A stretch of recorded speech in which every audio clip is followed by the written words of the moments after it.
जय भीम. काय होतं, मी जय भीम म्हणते नेहमी नमस्कारानंतर.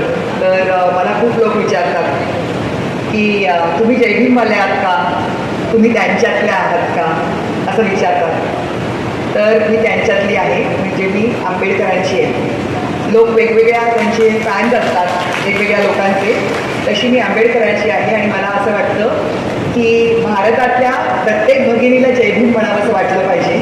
जनवादी जे लोकशाही आणि माणूस म्हणून आपल्याला एक दर्जा आहे. आपल्या सर्वांना, आपण आपल्या सर्व महिलांना माणसाचा दर्जा जो दिला तो आपल्या राज्यघटनेने, आणि त्या राज्यघटनेचे घटनाकार म्हणून मला असं वाटतं की बाबासाहेबांप्रतीची कृतज्ञता माझ्या प्रत्येक नमस्कारानंतर व्यक्त व्हावी माझ्या आयुष्यामध्ये. म्हणून मी नेहमी नमस्कारानंतर जय भीम म्हणते.